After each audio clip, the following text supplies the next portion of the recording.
Hello everyone. Welcome to workshop on mastering legal English in contract drafting, enhancing precision and clarity session. Can someone please confirm me if my screen is up and I'm audible? Your screen is not up, ma'am. It's visible, ma'am. It's visible. So is Yes, that with ma'am. everyone? Yes, ma'am.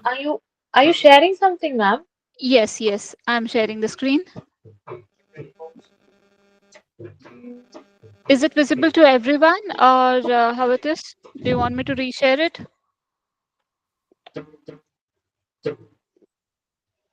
Okay, yeah. It's visible, ma'am. Yes. Okay, okay, fine. Yeah. I hope my audio is also clear. Yes. Okay, thank you. Okay, so yeah, welcome everyone to workshop on mastering in legal English in contract drafting, enhancing precision and clarity. So before starting, let me introduce myself to you. I am Advocate Kritika, and I work in a company as a contract senior analyst. Along with that, for the passion of my teaching, I do here work as resource person at Indian Institute of Industrial and Professional Studies, which is an ISO certified organization. So we have two ISO certification, that is 17024 2012 and 9001 2015. So basically, this is an institute for all the people who have joined for the first time today. Let me give a brief introduction about the institute. So we are functional since almost 5 years, and the main objective is being to provide the practical knowledge what colleges don't teach. Like in contracts, you would have studied what is a section, what is a case law, what is that, the definition thing. But what practically carries out is totally different. So the whole and sole objective of the institute as a whole is to provide practical knowledge, industry oriented knowledge, which would help to survive in the job, to get a job, and also to excel in the field. That doesn't mean that it will not help in your exams. It will definitely help. But here, in all the courses that we do, or in all the workshops that we do, the main focus is on the practical aspects rather than the theoretical aspects. So in this light, let me start with the workshop that we have today. So here the workshop is all about contract drafting and the significance of legal English here. And my throughout this particular session, I'll be focusing majorly on the legal English part. All of us are good at English, that's true, but legal English is something that is totally different. So, what is significance that this language holds in contract drafting, and why it is important, and how are we going to learn application of that legal English? That's what we are going to study in our 2 hour session. And as you all know, the session will be recorded, so please ask your queries at the end so that the recording is not disturbed. And also, if there is anything you can post in the comment section, I'll try to pick up that and answer. And in case if there is any technical issues, if I get disconnected or anything, please do wait for some time. I'll try to join as soon as possible. And if my screen is not visible at any point of time, at any such thing happen, please do let me know in the comments so that I can correct it. Okay, so let's jump to the main concept, that is legal English. And there is, before starting, let me speak about the debate that is happening everywhere. Like, should the contractual language be complicated or simple? I would say that out of my experience and all the discussions that I had, it need not be very complex, wherein it need not to be very plain. You have to achieve a balance. And that balance is called as legal English. So here we'll study about the do's, don'ts, and all other things. Now let's get started with the introduction, that is significance of English. Why it is important. See, English is, I do agree about all the discussions that we do, that English is not our language, so and so the language debate. Let me not jump into that. But let me tell you that as English is a global language, though it is not spoken highest, and whatsoever reason it is, whatsoever criteria is, but still it is a global language. And if you are planning to work for an MNC, or if you're planning to work in a corporate sector, then English is something that is very much mandatory to you, because people will be speaking to you with uh, English, in English language, because that's a common language that all of us could come to.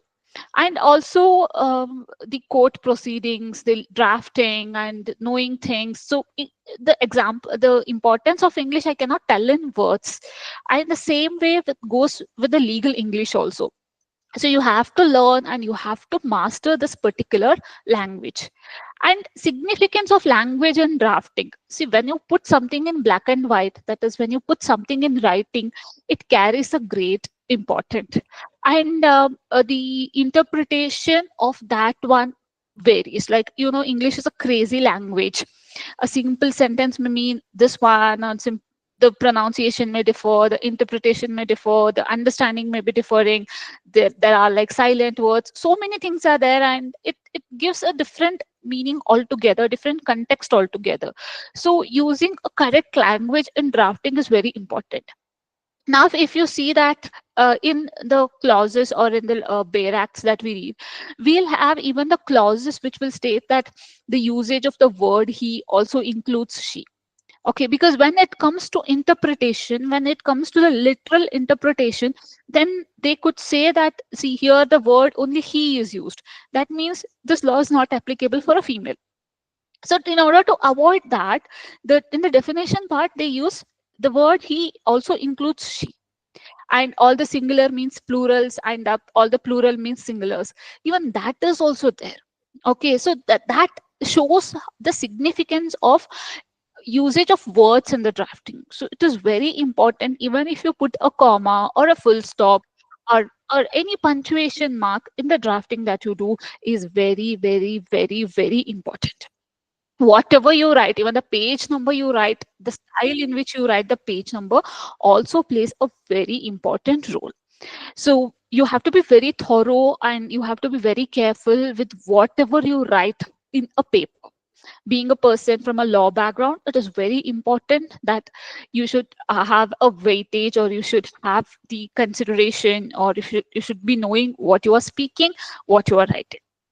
So this is all the theoretical part and the significance of English, legal English, and the language in drafting. So now let us see the difference. I have on the screen, I have an example. So here, if you see, if the normal English states, if you don't pay on time, we might cancel the contract. So this is the normal English, which is correct. I will not tell that this is not correct, or this is wrong. This is definitely correct. If you don't pay in time, we might cancel the contract. But when it comes to legal English, you have to be very careful. You have to make it sound like this. Okay, in the event that the purchaser fails to make the payment, okay, so you have to tell what is the event, what is the triggering point here. Okay, so that is the first point. Make the payment within the stipulated time frame as specified in clause 5.1. That is by when the payment has to be done. So here it is telling that don't pay on time, but what is time? It is nowhere defined. So you have to define what is time within stipulated time frame as specified in clause 5.1. The seller reserves the right without prejudice any other rights or remedies available under this agreement. Okay, so it is a kind of disclaimer that is stating here. That is, yes, he has the right without any contrary, or without any other rights and remedies available under this agreement, to terminate the agreement with immediate effect. Okay, so you can see that here this is giving you answer to all the possible question that you may have here. Okay, now if I tell someone that if you don't pay on time, we might cancel the contract. So the question arises, what do you mean by time? Where is the time defined? Okay, and how do you cancel the contract? What if there is something which is contrary to the agreement? Okay, so all of the questions will be answered here. So this is how you frame a sentence, or you frame the clause. See, this is definitely not wrong. This is definitely not wrong. I will not tell that this is wrong. This is correct, but this is the format in which you have to write, and this is called as legal English. Okay, so this is what makes I'm not sure if you have come across this, but I have seen many people telling that whatever writing that an advocate has and a non-advocate person has, or a non-law student person has, is totally different. We can make that this is written by a person who is from the law background just by reading it or just by looking at it. The reason is we use legal English. Okay, if you are speaking in the regional language, even then your regional language style would be different. We answer all the questions that might arise from that interpretation of that particular sentence. So that is called as legal English. Okay, so now you telling that if you don't pay on time, we might cancel the contract. Instead of that, you have to write in the contract as the clause should be in the event. So you have to write the triggering event. Let me repeat that again. The triggering event, what, and then why, and then how, without prejudice to any other rights available under agreement, to terminate the agreement with immediate effect. Okay, I hope this is clear to you. And please keep your mics off so that there is no background noise. Yeah. Okay, so this is how you draft the sentence. And I am not focusing on the drafting part, but rather than I am majorly focusing on the words that is being used in this particular context. Let me give you one more example here. So the normal English. If something goes wrong, you will be responsible to the damage. Okay, so for the damage. So this is correct. Okay, so if anything goes wrong, then going wrong is important here, and you will be responsible for the damage. So this is the indemnity clause that we have. But now how an advocate will write it in the legal English? In the event of any breach or default by the contractor. So here they have defined what is wrong. Okay, so that is very important. So you can tell that anything is wrong. Okay, but what is wrong? It has to be very specific. Here, the wrong is any breach or default by the contractor. The contractor shall indemnify. See, these words play an important role. You should be knowing these terminologies. Okay, indemnification, limitation of liability, or severability, termination for clause, termination for cause, termination for convenience. These are the terminologies which carry a lot of weightage. You can also add force majeure, representations and warranties.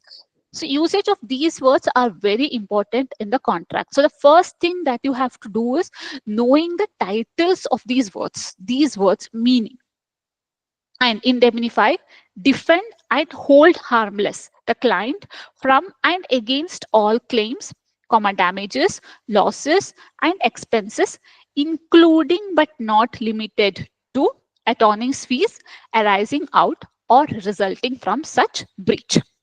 Let us review this particular clause. So here it starts from in the event of any. That means in case, if. So here if is replaced by in the event of any. Okay, so this is something that you can say that this is wherever you use the word if, this word in the event of comes into picture. Uh, any breach or default, please keep your mic off. It is disturbing other people also. Breach or default by the contractor. Okay, so the contractor is doing any breach or any default. The contractor shall indemnify. Indemnify is protecting from the loss or damage that is being caused. So here the indemnification is being done. Here it is telling that you will be responsible to the damage.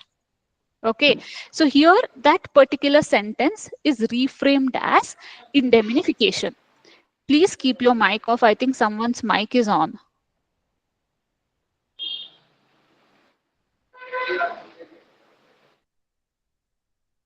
I've been telling, this is the third time I've been telling, please keep your mic off.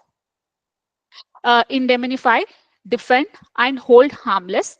So here it shows that along with indemnification, protecting they will also defend and hold harmless.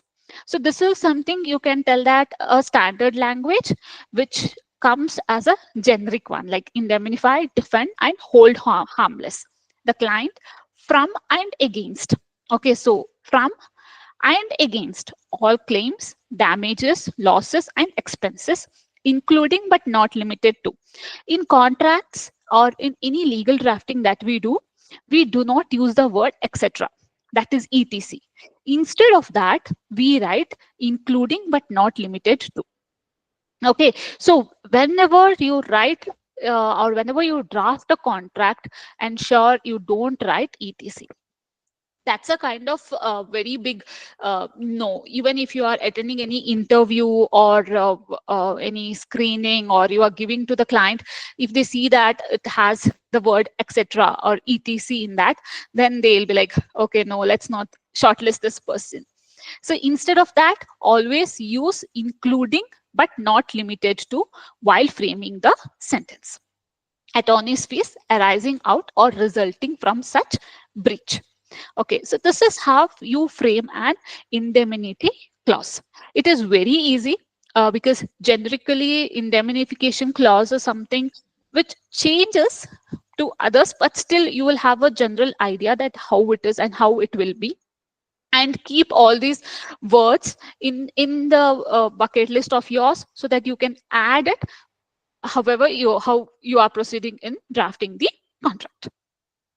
Moving next, let us look at some don'ts in the legal English. Do not use ambiguous language. That is wherein it is not clear. For example, now confusing language. Payment should be made soon. Okay, so when it will be made?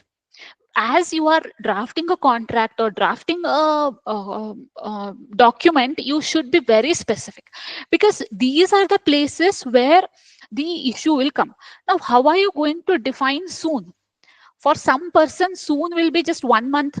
For some person, soon will be 24 hours. For some person, soon will be one hour. For some person, soon will be 1 year. Okay, so the interpretation may vary anything, and that would result in a breach or in some issues. So always make it very clear. Payment shall be made within 30 days of receipt of invoice. Now you can ask me, what if I make it here till here only? Payment shall be made within 30 days. So from when are you counting the 30 days? That is also important. So we are counting 30 days from the receipt of the invoice. So this has to be in complete version. You cannot make it in half manner, like payment shall be made within 30 days. No, you have to very specifically call out from when 30 days. See, you can tell me that, okay, it is assumed na, like whenever I submit invoice, it is assumed. What is the need to write it? No. See, unless and until you specify something, it is not understood. There is nothing like implied understanding. Okay, so implied understanding would be, I can even tell that, okay, the moment I agreed to give the service, that day the counting started. Okay, so the implied understanding is always up to interpretation of a person. To avoid that ambiguity or to avoid that confusion, whatever sentence you draft, ensure that it is complete. Okay, like the payment shall be made within 30 days of receipt of the invoice. So this gives answer to all the questions. Payment should be made soon. Okay, the payment should be made, but when it shall be made? From when the counting will start? So all the questions will be answered in the clear part. So you have to frame your sentences in such a way that it answers all the possible questions that would raise. And the second one is, do not overuse archaic or Latin terms. Okay, so do not make it so many complicated. Like, as I said, too much of words or using too much of Latin maxims that you have studied. Don't do that. Do not use those Latin maxims and all in the contracts. It's a very big no. The reason for that is it is not understandable by the people who, and also the maxims and all other things, they have different interpretation. again the question of interpretation will be coming over there. So to avoid that, ensure that it is simple but not very simple. You have to understand the language that you have to use should be in between that. It should not be like a layman or a person from non-law background speaking, or it should not be like, oh, too much of words, or like which is not understandable by the people. So you have to balance that out. You have to figure that out, where you have to draw that thin line. Now here, see, overused. Let us see here. Herein, before, heretofore, and aforesaid parties. So instead of that, you can simply write the parties mentioned above. So this is very clear. You are referring to the parties who are mentioned above. So this is very clear, and there is no doubt here. There is no scope for any other interpretation or any other things. Instead of using all these terms, so use them, but to an extent, to a limit, wherever it is required, not at all the places. And Latin, though, I'll tell you, avoid it as much as possible, unless and until there is specific requirement that you have to mention this. Only then mention it. Otherwise, please do not mention the same. And moving next, do not overlay complex sentence structures. Yes, this is also I have seen in many people, like to show their English vocabulary, they will put all the sentences, make it lengthier and all other things. Here, see, let us look at a complex sentence. See, it is also correct. I am not telling that it is not correct. It is also correct. But if you can make it a little simpler, then that's better, right? Notwithstanding anything to the contrary contained herein, the party of the first part, subject to any and all applicable laws, shall, for the purpose of performance and without limitation, fulfill the conditions aforementioned. So instead of that, the simplified way, we are telling that the party must comply with applicable laws while performing the terms of this agreement. So we are making it very simple. Very simple means we are making it very basic, but also it is sounding like a legal language. Okay, it is not sounding like a very common layman thing. Okay, this is not wrong. Let me make it very clear. You may have the confusion that, oh, this is very nice, it has a disclaimer to it is coming with that. This is not at all wrong, but this is complex. You will have to read it 2 times to understand what it is. It is a little difficult clause to understand, to interpret, and also if something happens and if it lands in the court, it is difficult for them also to interpret, to understand what does that mean, and how are we going to understand it, or how are we going to interpret it. So those things play a major role. To avoid that, always ensure that you use the simplified language, which states that the party must comply with the applicable laws while performing the terms of this agreement. So it is very clear and very crisp and very easily understandable. Now, one more don'ts. Don't use unclear or conditional obligations. Okay, so here let me show you. Unclear. The company should provide support in case of technical issues. Okay, understood. The company should provide it.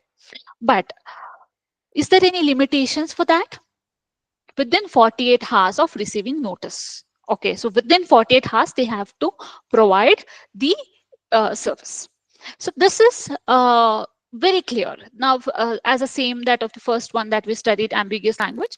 So this is telling that, okay, this is defining things. The company should provide technical issues by when?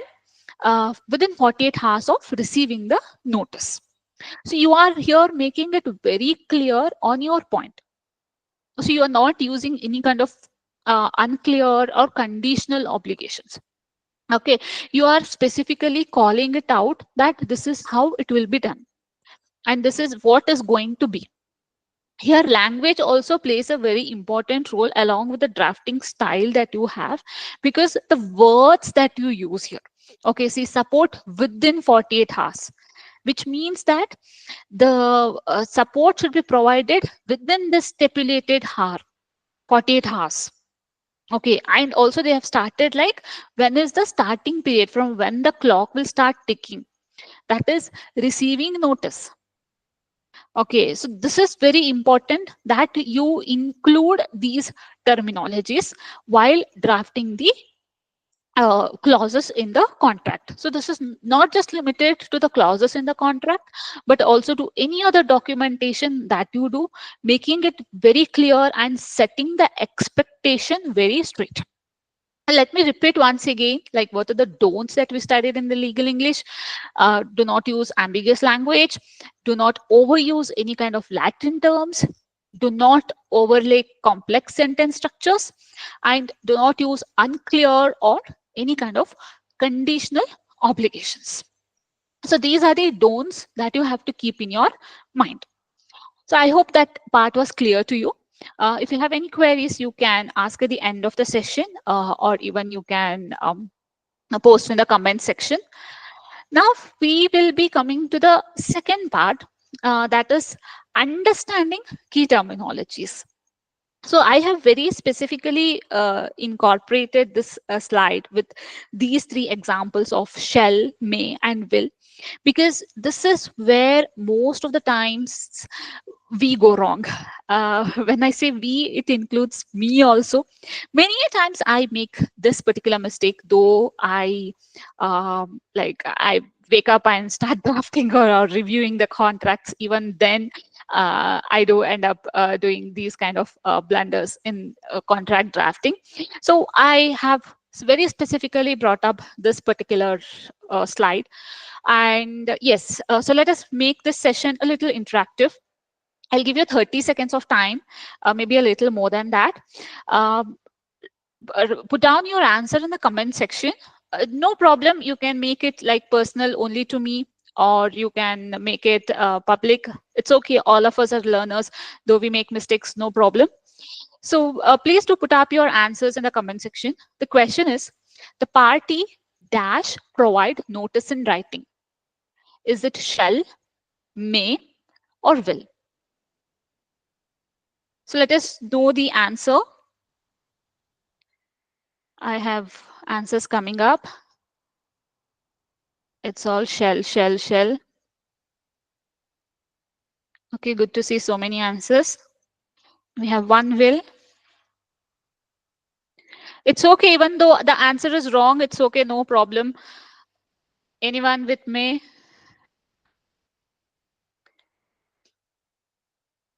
Okay, so I see some answers coming. We'll wait for a minute.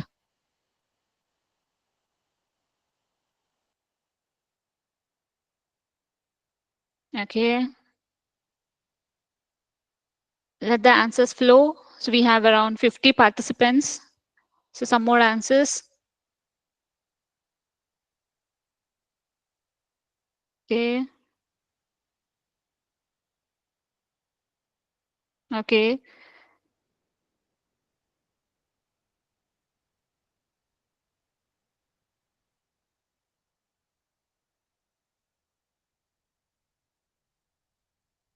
Okay. Yeah, even context matters. I do agree. May, shall. Okay. Okay, so let me disclose the answer. It is shall. So shall is used to impose a duty or requirement. Here, providing the notice is mandatory. That is why we are using shall. So it is correct. It is depending on the context that yes, they have to do it. When it is shall, there will not be any kind of option. Okay, so this is mandatory. Now, if it was optional, then they could have used may. Now, the session shall be recorded. Okay, so if you see the message that I've sent, it is the session shall be recorded. That means it is a mandate. It's a duty or it's a requirement. It is something which is mandatorily going to happen. Okay, now if I told that the session may be recorded, they may record the session. That is, they may do it or may not do it. So there is an option. Okay, so if you are using the word shall, it means you are imposing a duty or requirement. Very good. A round of applause for all of you who have participated. Moving next, we have one more question. The party dash terminate the agreement with notice. So your time starts now.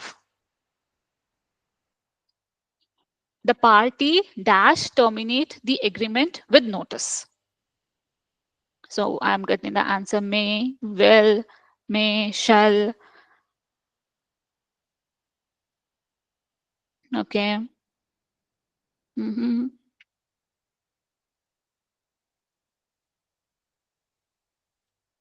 Okay, so I'm getting all the three answers. Will, shall, may.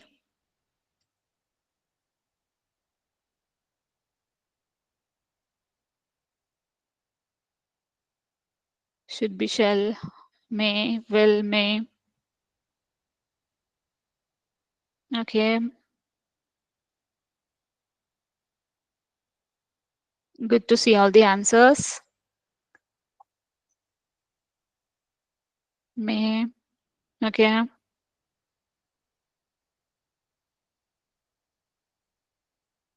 Okay, so let me disclose the answer. The reason for that, the answer for that is may. That is giving the party an option rather than a requirement. So again, here this is contextual. If you are telling that this is an optional, then you can do this as may. Okay, so here this is given in the context of an option. That is, the party may terminate the agreement with notice. See here now, again, the thing is, you have to understand one thing here. Here, may terminate. Only this is option. Terminating it is an option. But providing notice is mandatory. They have to provide the notice. Now, you cannot interpret it. The party may terminate the agreement with notice. It means that the party, the notice need not to be served. The notice has to be served. But the party may terminate. It can terminate or it cannot terminate. Okay, so it is something that is an option. Okay, so the party may terminate or may not terminate. And if I use the word shall here, then it would be an mandatory requirement, right? So I cannot use the word shall. So what in shall, what we studied, that it is a mandatory thing. If I tell that the party shall terminate, it means it is mandatorily going to terminate the agreement with the notice. Okay, so here this particular sentence with may means it can terminate or it may not terminate. Okay, so I hope I made it clear to you why it is may here. Okay, so it gives party an option rather than a requirement. Here terminating is an option. Okay, so they can terminate or they may terminate or they may not terminate. But with the notice is compulsory. So whenever they terminate, they have to give the notice. If I make it shall, it means that it is a mandatory part. I hope this is clear to you. And moving next, we have one more question. The company dash deliver the product by June 30th. Now again here, this is a contextual question that you have to keep in mind. The company dash deliver the product by June 30th. Will. So everywhere it is will. Okay, I have shall, I have may. Shall.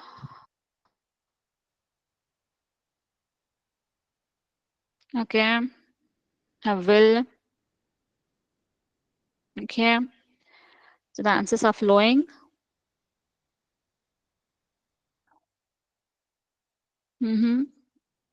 Okay. So the answer is will. Will is something which indicates the future action. She will come. See, we will tell that she will come. We will never tell that she shall come. We will tell she will come. That means we are indicating a future actions. Now, if you feel any doubt, like what should I do or how should I use this, you start recalling the generic conversations that we will have. Okay, see, we will. Okay, that means that that is the future actions.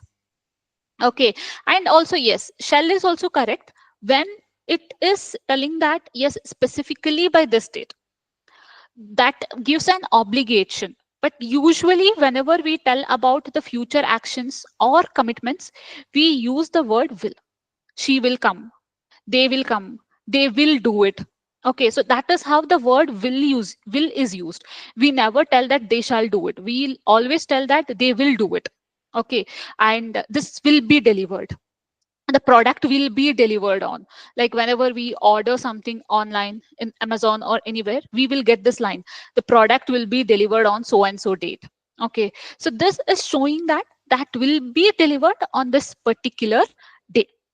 Okay, and that is again I've agree with that, that it is not very specific that on this day only this will happen. Okay, see here, the product will be deliver the product by June 30th. There is no thing that on June 30th. Okay, here if I tell that the product will be delivered on, then there is different. There is difference between using the word by and using the word on. So when I tell that the product will be delivered, the company will deliver the product by June 30th, it means that it will be delivered any time before June 30th. Need not necessary that it has to wait up to June 30th, or it has to be on June 29th. It can be on June 28th. It can be on June 25th. It can be any time.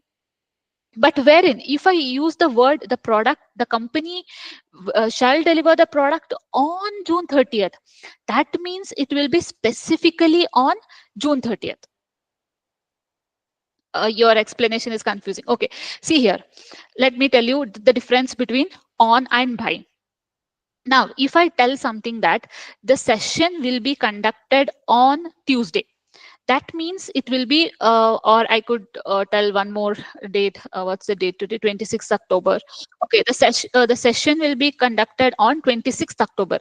That means the session will be on 26th October for sure. Okay, it will be on 26th October only. But if I tell that the session will be conducted by 26th October, then that means that the session will be even on 25th, even on 24th, even on 22nd. I hope the difference between on and by is clear. On means it is on that specific date. On June 30th means on June 30th, like same day. Like for Hindi speaking people, it is like usi din hoga. And for Kannada speaking people, it is avatte. I know only these two languages, so I can tell in these two regional languages. So it is on that, particularly on that day. Wherein if it is by, then it will be like before that date, anytime. And yes, it will be will only for sure, because here we are telling the future actions or commitments. Like she will come by 8 o'clock. Okay, that means she will be coming. But it is not an I could say that see now, let me show you the example of shall also here, where it is. Yeah, the party shall provide notice in writing. That means a duty. That's a requirement. That is something which is mandatory. Okay, and now here you are telling about a procedure, about an not an event happening or not happening. Okay, so that is the difference that we have. Again, basically, it is not possible to define that in this particular sentence you are going to use shall, or in that particular sentence you are going to use will. Both the things are correct. Again, it has to be decided on the context that you are using the particular word. So it is like even if you see any book, or even if you ask any English learned person, or any professor also, they will also not be able to tell that yes, this is where you should use will, this is where you should use shall, or this is where you should use this particular word. See, may is clear, but shall and will are like most of the times used interchangeably. Both of them are correct. Again, on the basis of the context, you will have to take a call on that one.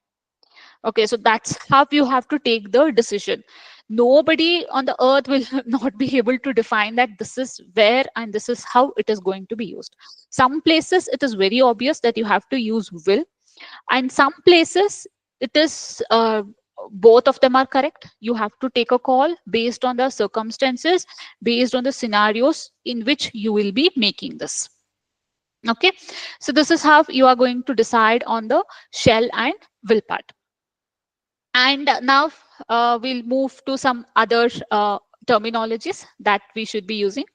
The first one is if it happens. So what we do is, if it happens, we in the legal English we write it as in the event of.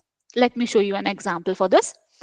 In the event of a breach of a contract. Okay, so we are telling that in the event of breach of a contract, like if breach happens. So wherever we write if it happens, it means in the event of. Okay, so this is how we use the word in the event of instead of if it happens. We don't write if breach happens in a contract by either party. No, that's not the correct word. We tell in the event of. Okay, so Rajesh Kumar has told that I'm not audible. Is that with everyone? Am I You're audible? Clear. audible, ma'am. You're Clear. audible, ma'am. You're Yes. audible. Okay, okay. Yeah, thank you. Audible. No, many people are telling notes. I'm not audible. Audible, ma'am. Okay, Madam, okay. small request and a suggestion, madam. If Yes, it sir. is in Bluetooth speakers Yes, I can hear and you, ma'am. the video, if the camera is on, they will have a problem. I am using headphone actually. Headphone not a problem, madam. Yeah, Bluetooth, I'm in headphone. Bluetooth, iPod, something like that. Yeah, yeah, The yeah. voice will be break. Sorry for interrupting. No problem, no problem. So one for whomsoever it is not audible, please do quit and log in so that log in again. Log in again. Okay. So yeah, let me continue here. Okay. So wherever we happen to write, if it happens, we write in the event of. So this is the legal English that we have. So if it happens is the normal legal English, normal English, wherein in the event of is the legal English. So now that I have a clause, let me read out that one. In the event of a breach of contract by either party, the non-breaching party shall have the right to seek damages and terminate the agreement upon providing the written notice. Okay, so here it is telling that if it happens. Okay, so I hope this is understood. So whenever you draft a contract, whenever you draft a legal document, wherever you have to use if it happens or any contingent event that may happen in the future, write it as in the event of. Moving next, unless specified. Okay, unless specified means unless it is told to you, unless and until somebody telling you or providing you a upfront disclaimer. So for that we used unless otherwise stated. Here I have an example.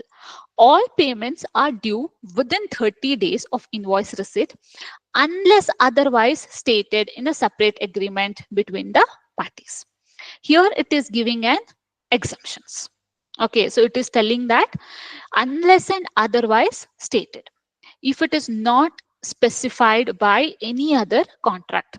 Now if there is any other contract or any subsequent SOW that is signed and it says that okay, you can make the payment in 45 days or something like that, or any order form which provides that one, then you can make the payment on 45 days.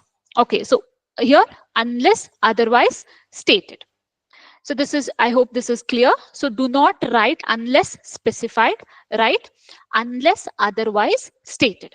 So this is not just in these circumstances.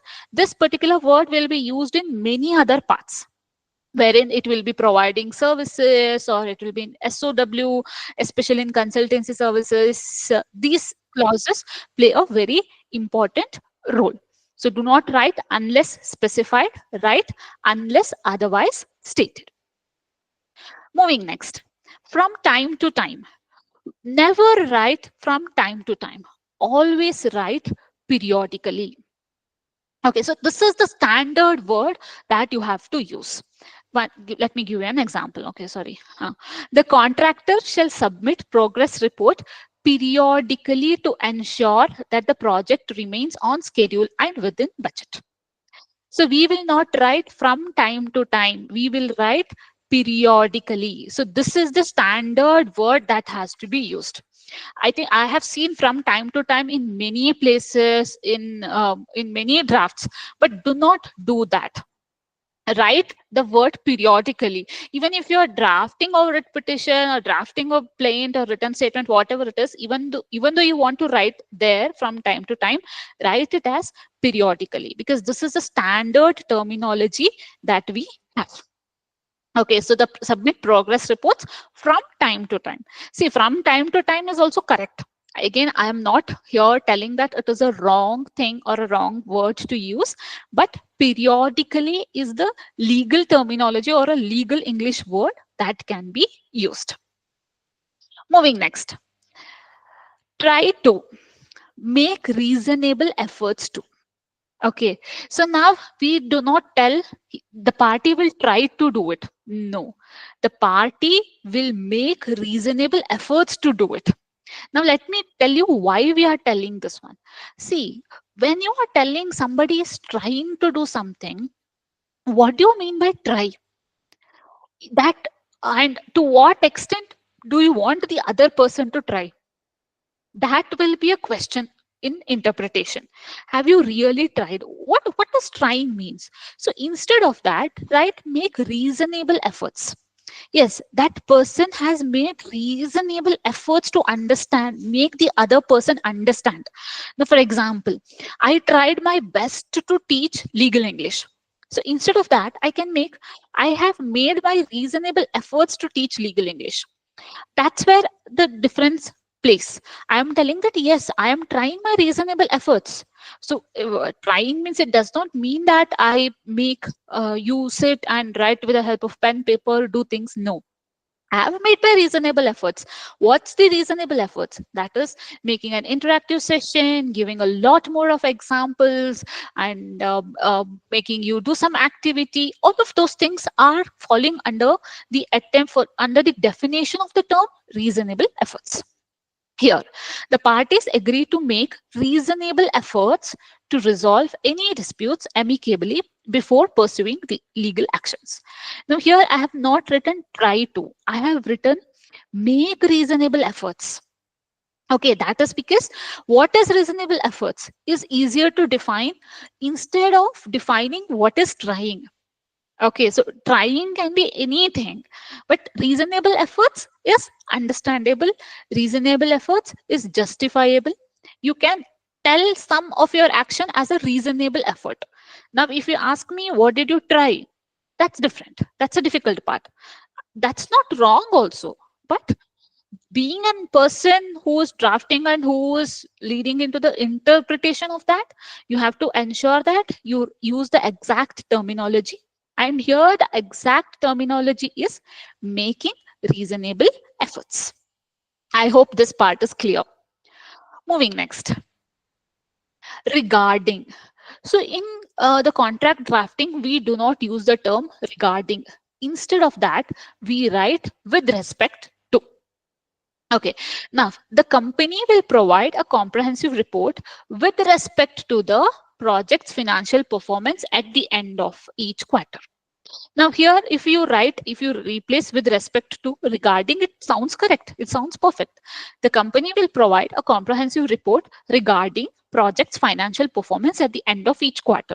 But if you write with respect to, it gives a different look altogether. It's just a beautification that you do. In addition to that, it sounds more legal. Okay, yeah, that's a very wonderful way that I can put that. It sounds very legal with respect to the. So wherever you want to write regarding, ensure that you replace with respect to. Okay, regarding is again nowhere wrong, but with respect to sounds more better and more kind of legal English. To clarify, yes. Instead of writing to clarify, write for the avoidance of doubt. See, if you read the Bare Acts, you will find this particular language for the avoidance of doubt commonly. Like, I think if you read 100 Bare Acts, you will find it in 99 for sure. And if it's all in 100 also, then there is no problem. Then there is no doubt in that. So this is there in every place, even in the rules that you do, everywhere they do write this for the avoidance of doubt. This is providing a clarification. I'll give you an example for that. For the avoidance of doubt, any intellectual property created during the course of this agreement shall remain the sole property of the client. Now, you can ask me, like, what if I want to remove this one? Is that correct? Yes, that's correct. That's absolutely correct. Provided you write it in the intellectual property clause, you make it very specific one, and you write it. But if you're having a very generic, very simple contract, then you can add this particular word. Instead of the word to clarify, you are writing here, for the avoidance of doubt, any intellectual property created during the course of this agreement shall remain the sole property of the client. You can also add to clarify also. Okay, and this will be many useful in the emails that you draft. See, as you all from the law background, even the emails that you draft should sound like legal English. Okay, it should not be, because that is wherein it creates an impression of yours that yes, this person is knowledgeable, this person is skilled, and this person can do our work. It's not just a CV, it's not just a profile, or it's not just the face value or the company where we work in. It's also how we present ourselves. And for an advocate, words speak. That's why we do not have any kind of marketing rights. It's like, let your work speak. So you have, your work is inclusive of your emails also. So even in the emails, you can add this particular line. So wherever you want to write to clarify, ensure that you make it for the avoidance of doubt. I hope this concept is clear. And we have one more example, often. So instead of this word, use at regular intervals. Now, why it is important?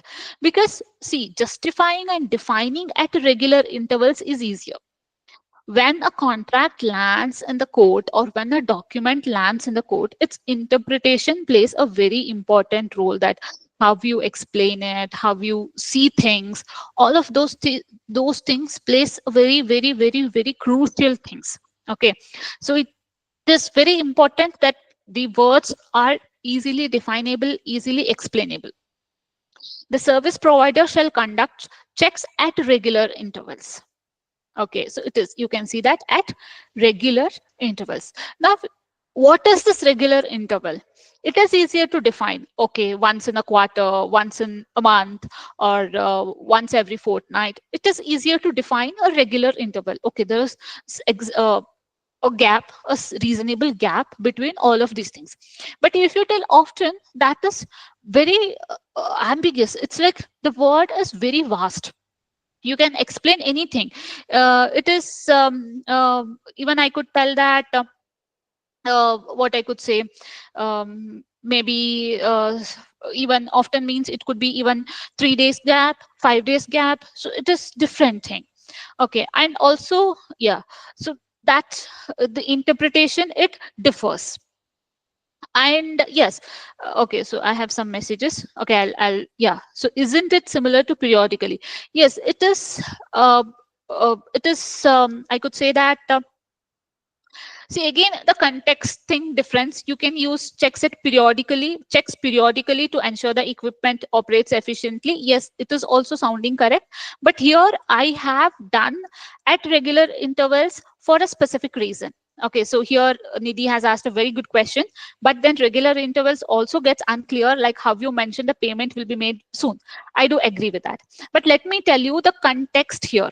Now, here you can see the sentence that they are writing conduct maintenance checks at regular intervals to ensure the equipment operates efficiently. So now here this is conducting the maintenance checks. Now what will happen is, let me give an example of the construction contractor. Now suppose I have given a house to be constructed on the basis of the construction contract, and I have given it as like the complete thing. You everything you do once for all, I'll settle, and this is the time that you have, this is the materials that you have, this is how you are going to do it. Now if I tell him that I will come once in 3 months for the check, in between that I cannot go, I'll be bound. And I don't want to make myself bound that only I can go once in 3 months. Now if I get any information from someone that the house construction is being not done proper and the work is not done proper, I would like to go, and check that one. So I would make it as at regular intervals, so that I can have that broad scope to go at other point of time also. I do not want to restrict myself for 3 months. Okay, I went today, another 3 months I will not be able to go. I don't want to have that. I want to have that liberty to go as and when I want.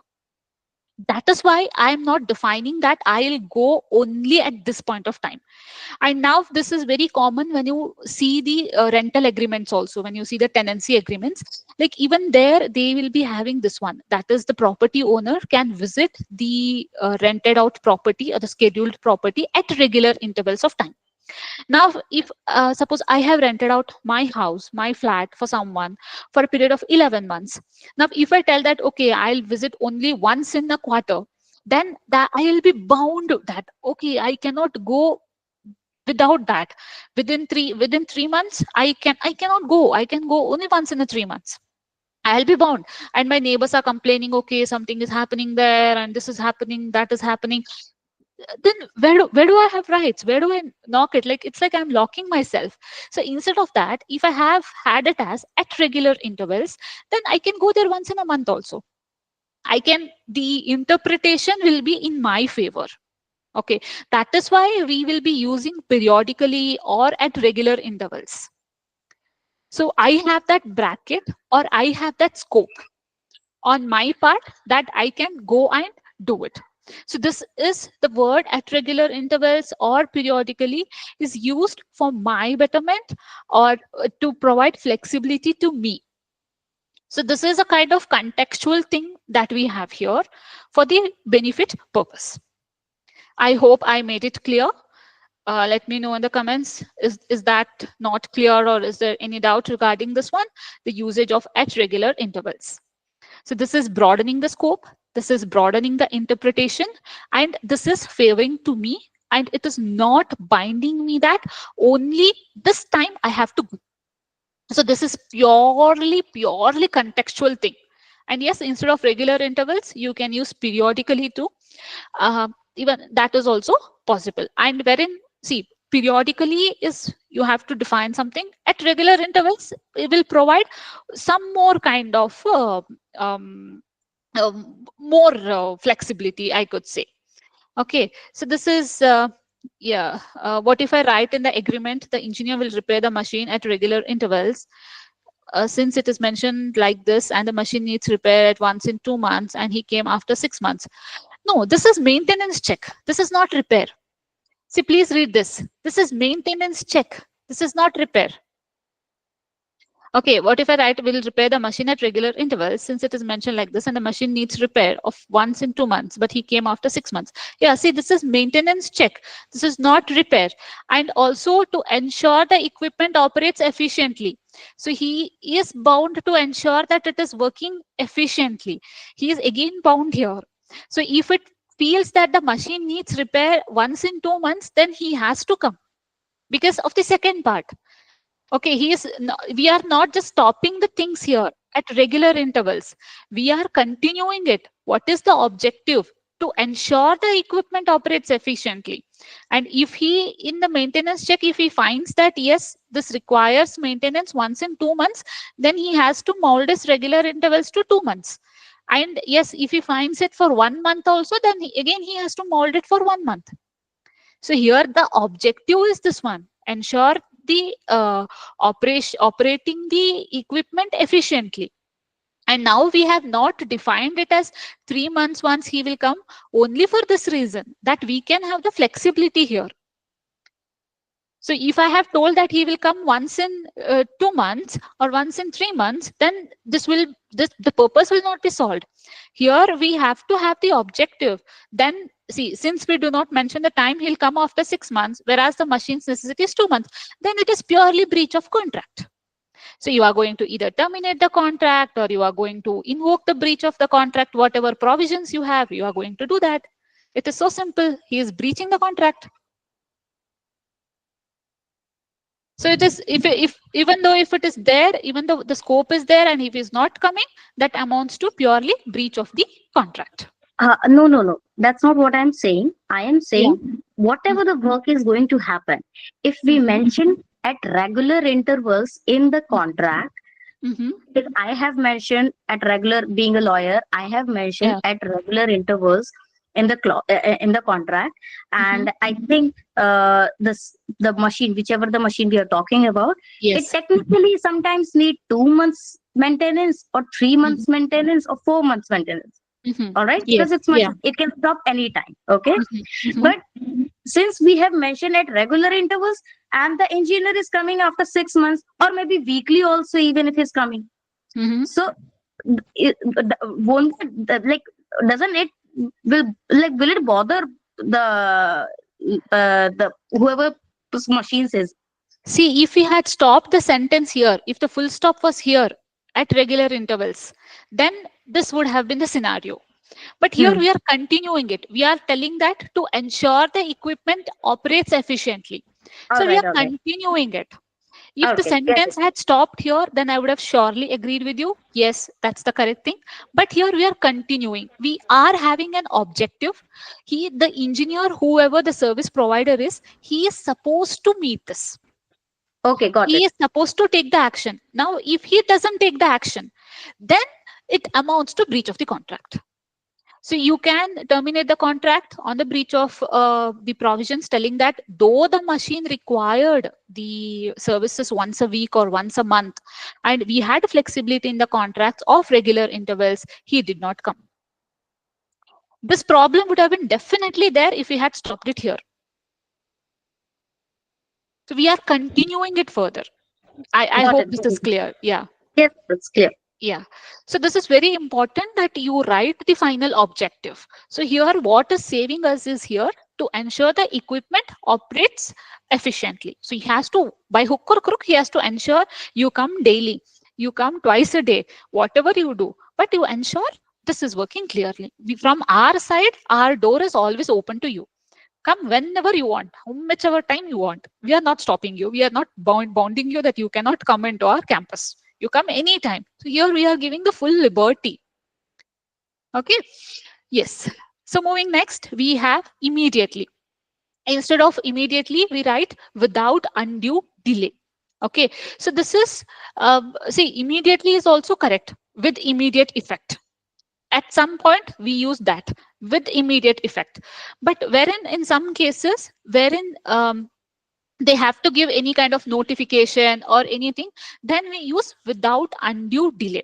Now, let me tell you what is the difference between immediate effect and why do we use without undue delay. Okay, the vendor agrees to deliver the goods to the buyer without undue delay following the receipt of the purchase order. Now here, if I use the word immediate, then it will be like, okay, I have got the purchase order and immediately I have to do the delivery. Okay, so it is like you take purchase order from this hand and you take goods from this hand. So that's why we do not use the word immediately. We are telling without undue delay. What if you get the purchase order on a Friday night and Saturday you are off? Then you will have a certain delay, right? You cannot do it immediately. So that is where we get into the rescue provided by without undue delay. Though there is delay, the delay is justified. Okay, the delay was not because voluntarily, like I had to do the delay. No, it was not like that. That delay is a justifiable thing. Okay, we got it on Friday night, so we delivered it on Monday, which happens to be the next working day of ours. But if we had immediately, then it's like even if it is Friday night, we have to deliver it on Friday night only. So that is where this particular clause comes into picture and comes for the rescue. Yeah, immediately creates a compulsion. That's correct. Like immediately you have to do it right now. That is, the contract is terminated with immediate effect. That is, right now the contract will be terminated. Okay, it is like on the spot, like pin, like now it is 5:36. Okay, 5:36 it is done without undue delays. It can happen a little later also. There can be some delay in that, but that delay should be justified. That delay should be reasonable. Okay, so that has to be there. So this is a kind of rescue thing that will provide us. Now, if we had written immediately here, then it would be like you get the purchase order and you have the immediate product. No, that will not. Like it is like shop. In shop, when we go, we pay the money and we take the goods. That is immediately. Okay, wherein if you are ordering through Zomato, Swiggy, Blinkit or something, they will deliver the product to you without undue delay.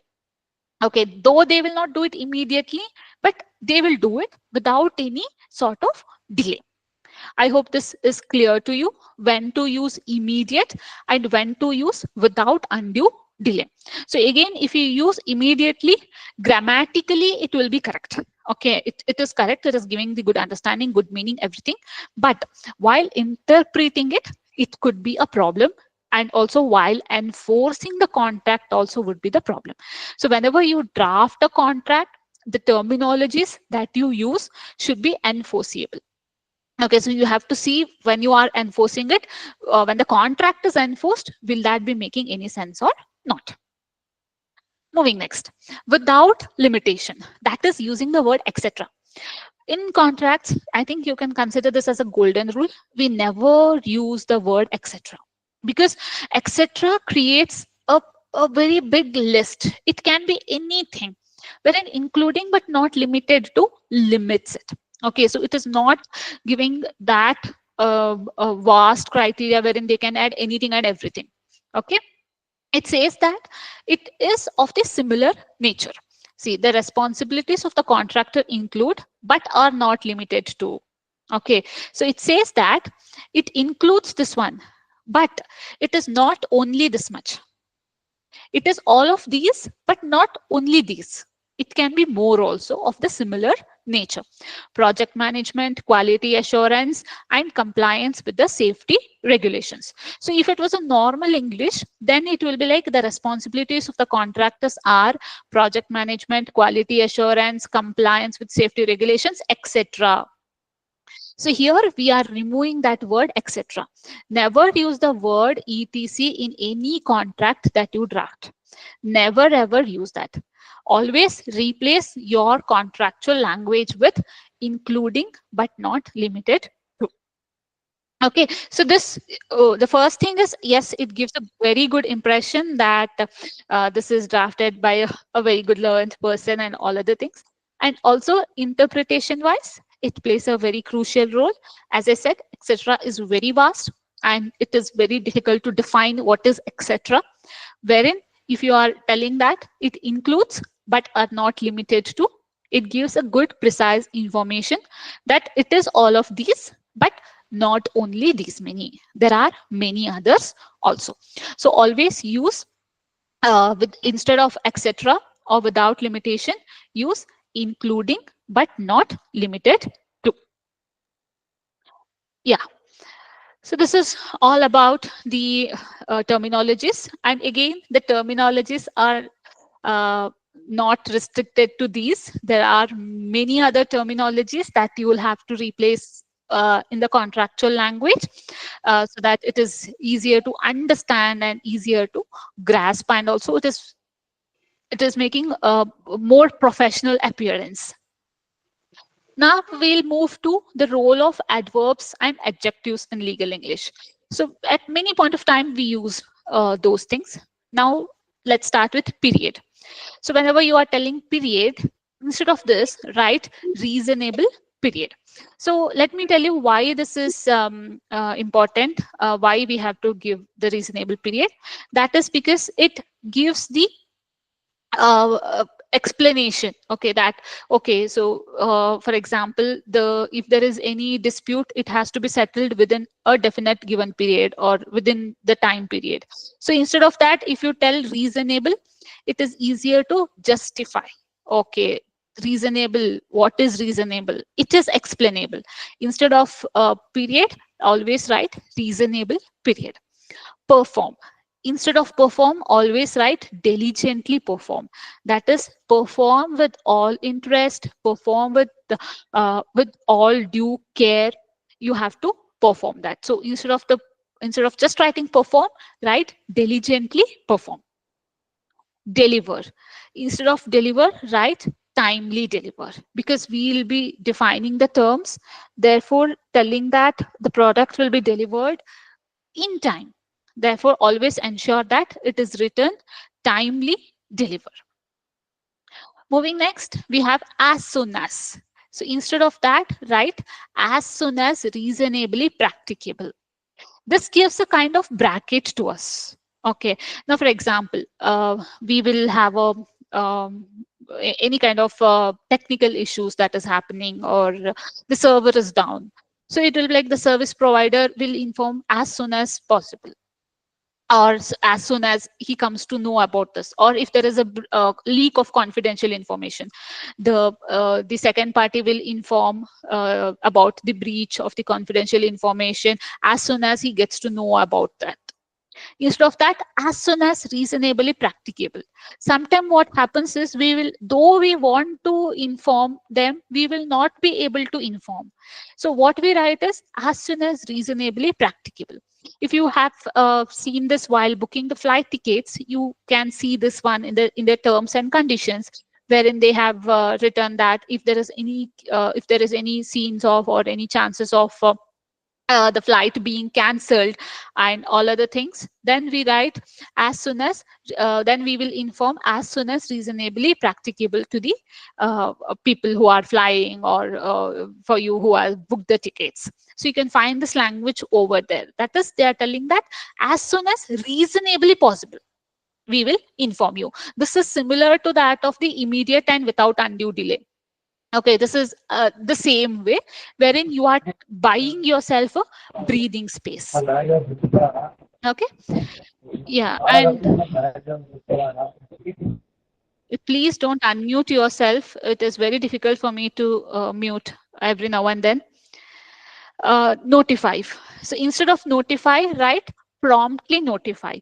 This is because the word promptly means the clause, the way you have agreed to notify the particular contract. In that particular contract, in some contracts, it will be e-notification, that is sending an email to this particular email ID or something like that. In the old contracts, if you see, it is to the post only. In these days, it's like you send it through the email. So at one place, if you write this is how the notice is going to be delivered, in the other places you can write promptly notify, which means that, which is interpreted and understood that you have to notify in the manner as defined in the notify clause, in the notice clause. Moving next, maintain. So instead of maintain, consistently maintain. That is like you are following it all throughout the particular during the lifespan of the contract. You are having that consistency.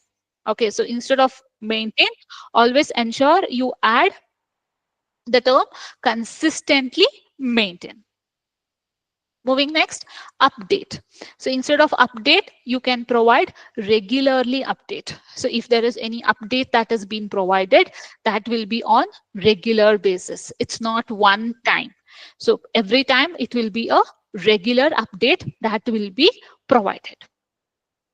And participate. Instead of participate, actively participate.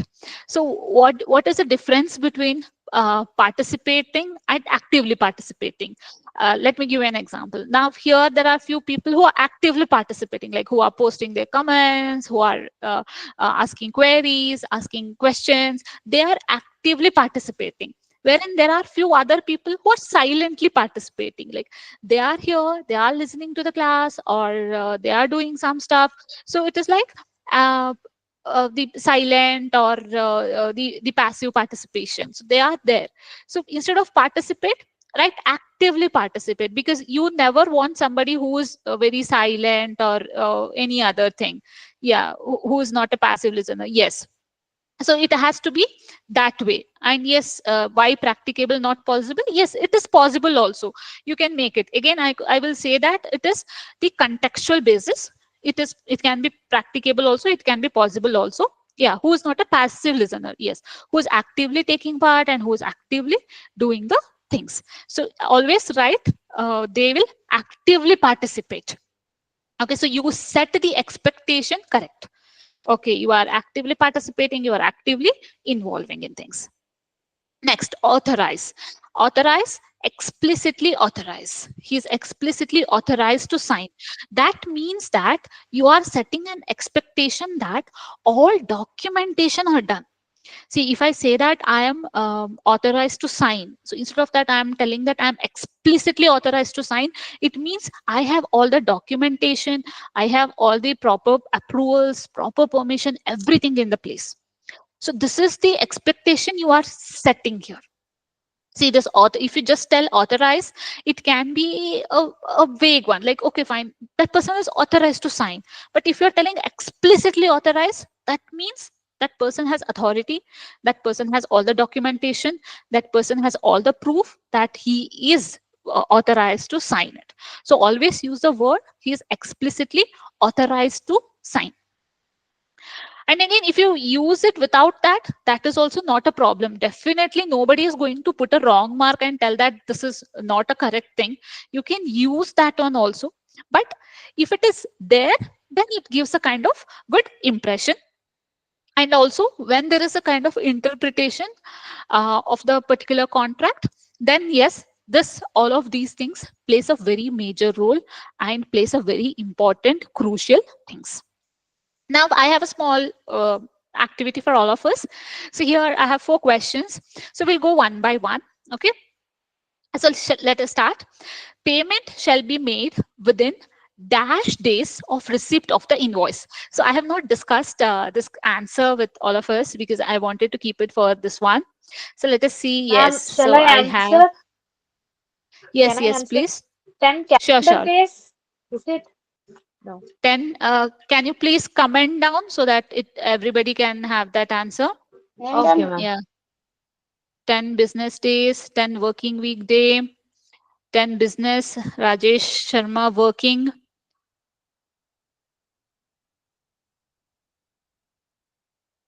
Working, calendar days, active days, working, okay, working, calendar or business as the case may be, working, calendar days, working or business days. Okay, I'm seeing a lot of answer coming up.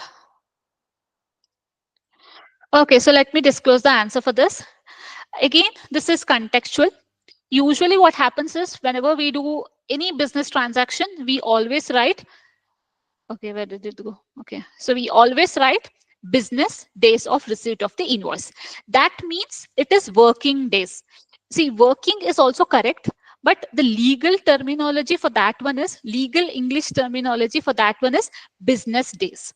See, if we tell calendar days, then we will count even the Saturday, Sunday, or any kind of leave that comes in between. If we tell working or if we tell business days, then it only means on the days the company was functioning. Okay, so it shall be either calendar days or it shall be business days. But whenever we are doing any business transaction, any kind of business transaction, it is always a best practice to add it as a business days rather than the calendar days. Okay, calendar days is very difficult. Sometimes Sundays we are closed, and if they want to do any kind of repair, the service provider comes on Sunday, then it will be again a issue, right?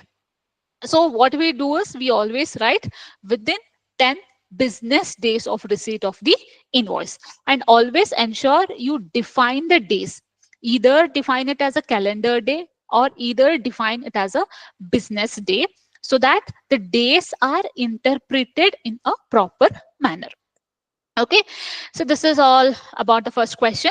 The second question: the lessor shall provide the lessee with dash notice of termination. Okay, so we have answer within a period of prior. Okay. Any more answer? What notice? How are you going to define a notice?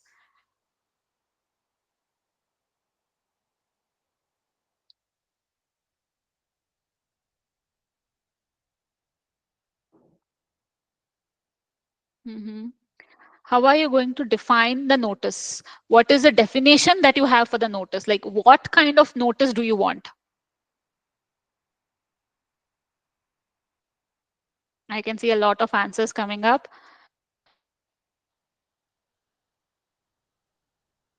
See, notice period will be told in the second part. Like within a, like what is the notice period that has to be given. But what kind of notice do you want to see? That is important here. Okay, yeah, I can see a lot of correct answers. The correct answer for this one is written notice. So always ensure that you write written notice of termination. If you write only the lessor shall provide the lessee with notice of termination, it means that, okay, it can be even a verbal notification also. And if you tell prior notice of termination also, even then that is a problem. Even the verbal notification also will fall under this if you tell prior. And the notice term will be defined. You will never write the prior notice. You will define the term. What is the notice period? 1 month, 2 month, or 3 months, whatever the notice period is there, it will be specifically mentioned. But whenever you write or write the term notice, always ensure that written is accompanied along with that one. Always notice has to be in written only. It cannot be verbal. If you don't write this word, if you miss this word, then that is a very big problem. The notice can be then it can be given only in the verbal format also, and for that you will not be having any proof, any documentation. So always ensure whenever you write notice, you write written along with that one. Okay, moving next. The duties of the contractor dash project management, reporting, and quality assurance. Yes, I see answers coming for this one.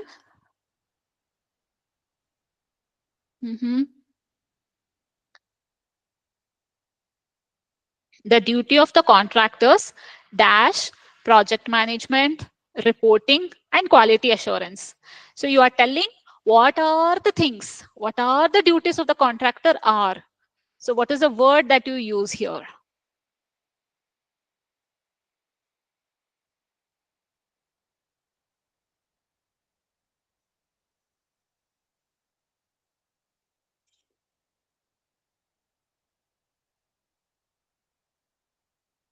Yeah.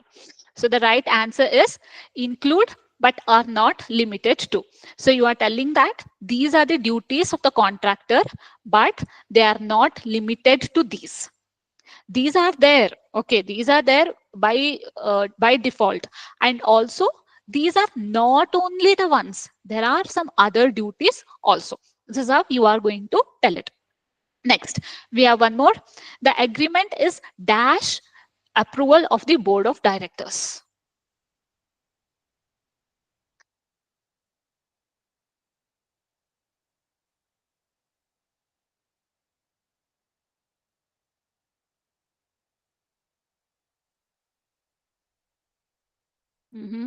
So I'm seeing a lot of answers coming, a lot of correct answers too here.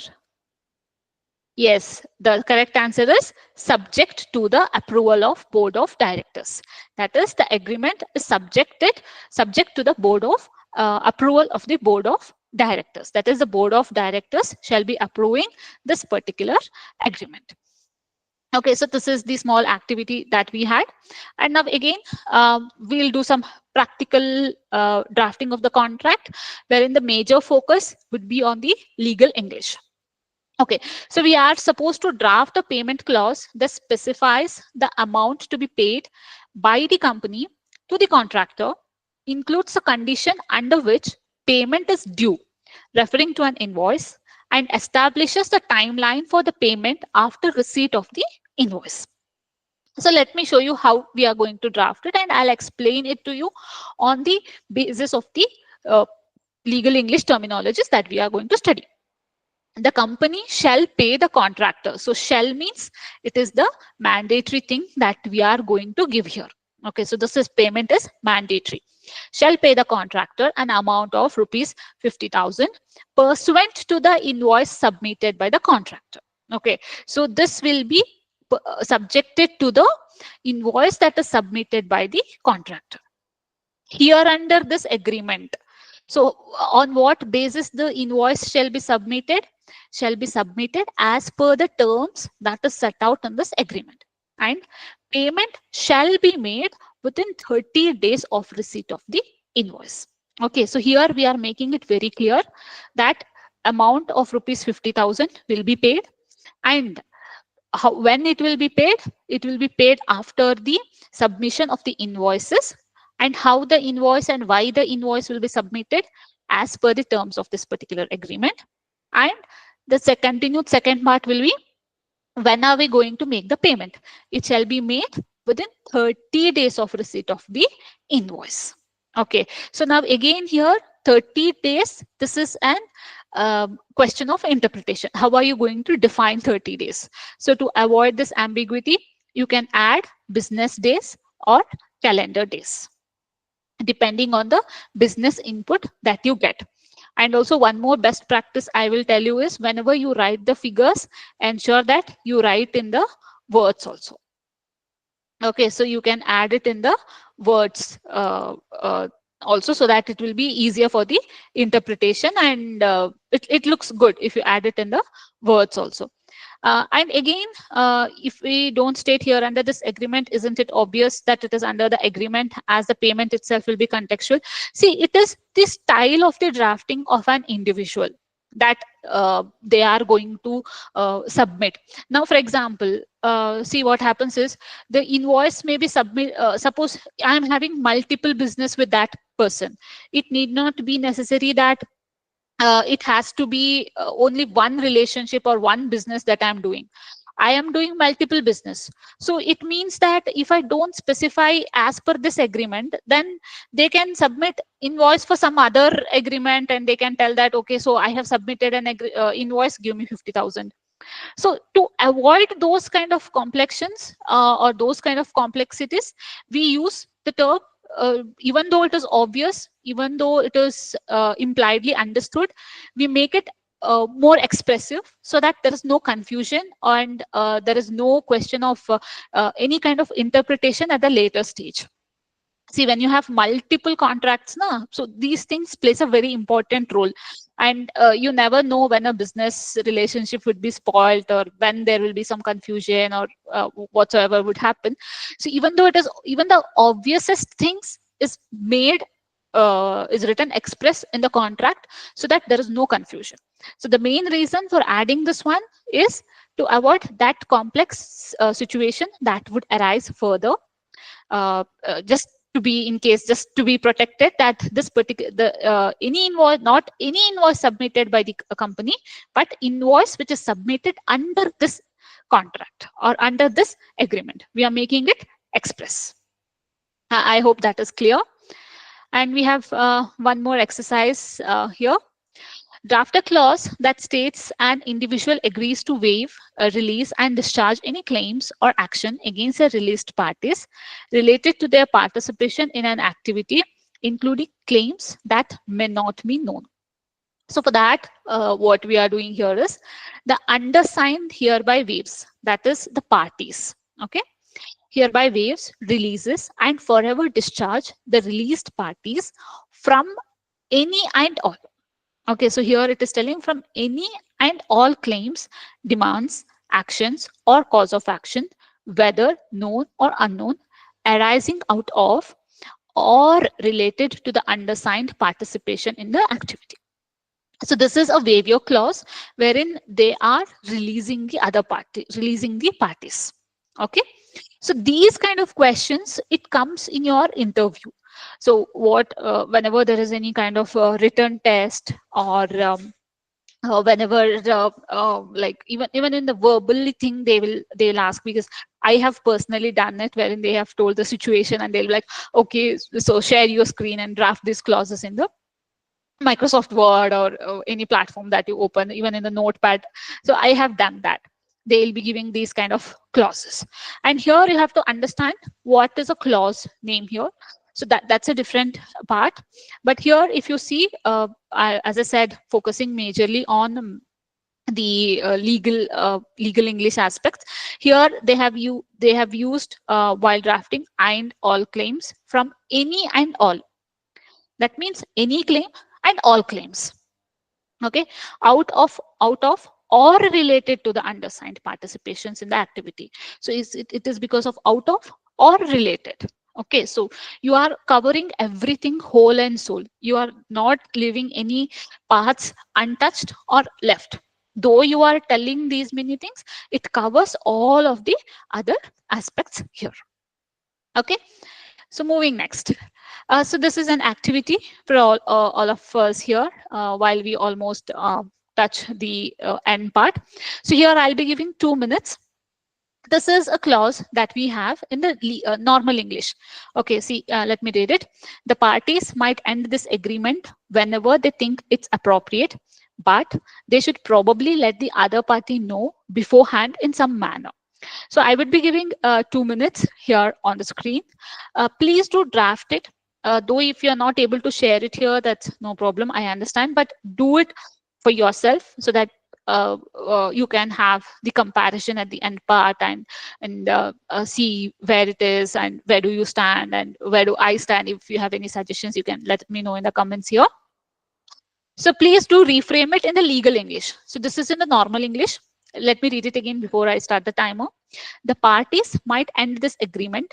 So this is a clause which is ending the agreement whenever they think it's appropriate, but they should probably let the other party know beforehand in some manner. Okay, now here some examples. You can assume some circumstances, you can assume on your own, like the notice period and all other things. And based on that, you can draft the clause. So let me start your 2 minutes. Please do start drafting it. Please do reframe the sentences in the legal English. Again, as I said, context, you can make it for yourself. That's not a limitation. Imagination, you can do what you can do that. But here the main focus that we will have is the legal English terminologies that will be used in the draft.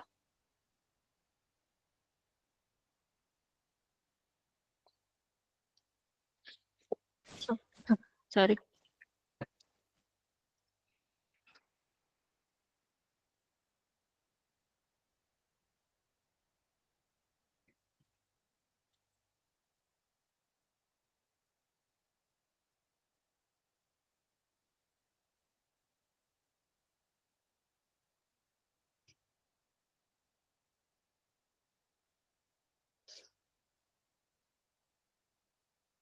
So we are up with a minute.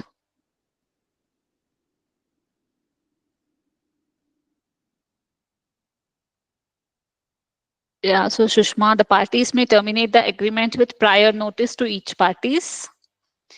Yes, but you can add some more context here. You can make it more specific. Yeah, Smita, parties may terminate the contract by giving a written notice within 30 business days.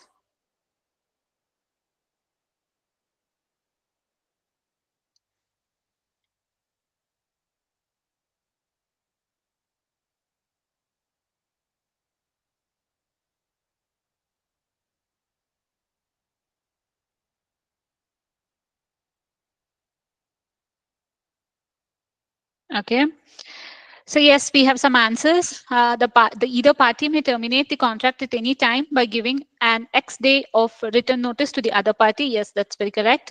The parties may terminate this agreement at their discretion, provided that reasonable notice is given to the other party prior to such termination. Yes, but instead of reasonable notice, let us make it very specific that what is the number of days. Either party may terminate the contract by giving 1 month written notice. Notice in writing, subject to the acknowledgement of notice by the other notice. Okay, so even this is correct. Like you are adding the acknowledgement part. That is up to the business or up to the company, whatever the policies that they have. Okay, so either party may terminate this agreement by providing 30 days written notice to the other party. Termination shall be effective at the end of the notice period unless otherwise agreed in writing. So here I have added one thing here. Okay, this is I have added because what happens is in many of the circumstances wherein they are majorly depending on the service provider or any kind of knowledge transfer or handover is not done, or data transfer, data destruction is not done, and 30 days is not sufficient. See, what happens is whenever you give a termination notice, they just don't accept it. There will be negotiation. Please don't terminate the agreement. We will do the betterment. So 15-20 days will go on that only for sure. Nobody will be very happy to terminate any kind of contract. So to avoid that one, and to ensure that everything is done, so this particular line is added unless otherwise agreed in writing. So we are bringing this one as a clause which will give us certain breathing space. Okay, if it is not happening in 30 days, we can do it at the later part also, and we will be agreeing it in writing. So this is purely contextual. Whatever you have written here, like almost everybody has written the correct answer. Provided in some places, I would like to add one word, that is make it as written notice. And also instead of the period, reasonable period, please do call out very specifically that what is the number of days, so that there is no confusion at the end. Now, one more we have. If anything goes wrong because of one party did something they weren't supposed to, the other party might not have to deal with it, but it depends on the situation. Okay, so this is an let me give you the clue. It's an indemnity clause that you're supposed to draft here. So it says that if anything goes wrong because one party did something that they weren't supposed to do, so they should not have done that, but they have done that, and the other party have to deal with it. So how will you draft this particular clause? And trust me when I say this, so whenever you give interviews, these are the kind of tricky questions that will be asked. So in one of the recent interviews also, I was asked these kind of interviews. So that's an inspiration, you could say, that to frame this kind of activity for all of us here.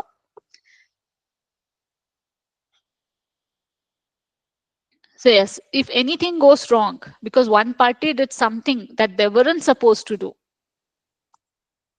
the other party, this is a kind of little difficult, I do understand, because this is kind of little tricky. I increase the bar to a little higher extent here.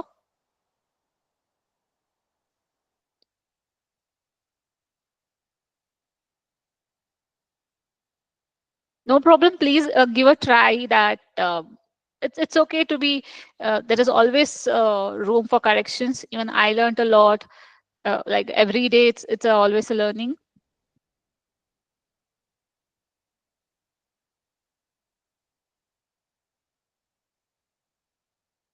I don't see anyone trying for this one. There is not even a single answer for this one.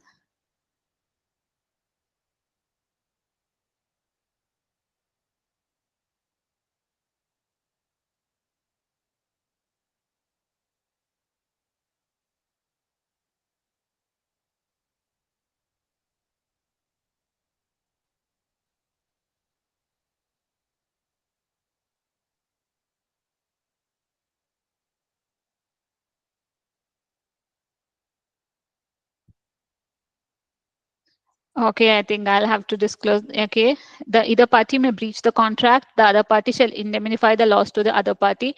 I'm very happy with the attempt.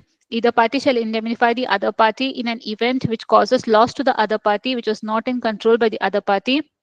Okay, in the event of any damage, loss, including without limitation, the indemnifier party will indemnify the other party. Yes, this is all almost the correct answer that we have here. In case of any breach of any term of this contract by the other party will indemnify the other party. Yes. So here the answer is the indemnifying party agrees to indemnify and hold harmless the indemnified party from any claims, damages, losses, or expenses, including reasonable attorney's fees. Okay, so here I'm telling reasonable attorney's fees. That is, if I go and hire Ram Malani because the other party is going to pay it, then I will not give, na. I will tell, why did you go and hire Ram Malani? It is not reasonable one. You could have hired any other advocate who was charging reasonable. Okay, arising out or related to any breach of this agreement by the indemnifying party. So whatever the attempts have been done, kudos to that. I know this wasn't nowhere always. Indemnification clause is the trickiest clause. And yes, indemnification clauses are asked, I could say 90% of the time in the interviews. The interviews that I have attended and that my friends have attended and my other colleagues have conducted, like if you ask them which is your favorite clause to ask in an interview, they will be surely telling indemnity clause. So if you're preparing for any interviews, then indemnification clause is a go-to clause. You have to study that one. Okay. So yes, one more last clause that we have. If something happens that is really bad, like a natural disaster or something similar, then the parties don't have to do what they agreed to do. I will be not telling the name of this clause also. Okay, what it is, because this is very simple. You have to tell me what is the name of this clause and draft the clause. So if you're not able to draft the clause, that's okay. Please tell me the name of the clause. At least that one, because this is very simple clause. Please try drafting the clause also. How will you draft and contextual things?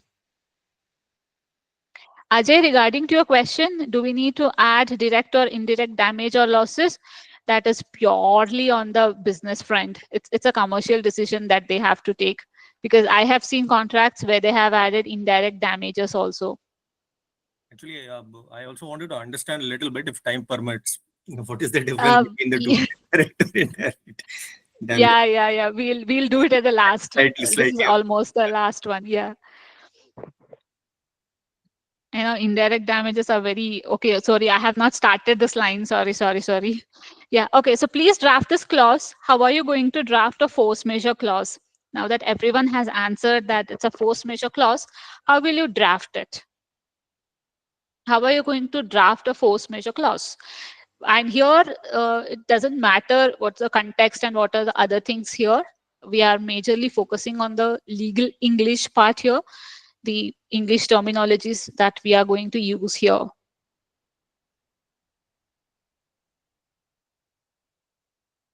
At least one draft, please.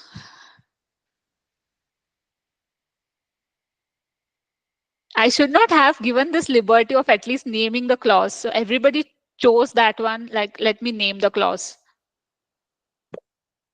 It's my mistake. I've learned from my mistake now. Never ever giving an option.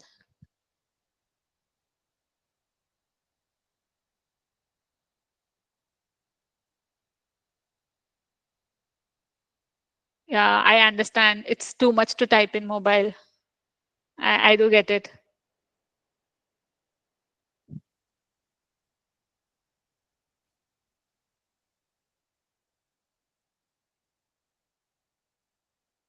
Okay, in the event of any force situation, either party can't claim other party any damages. Yes, to an extent it is correct.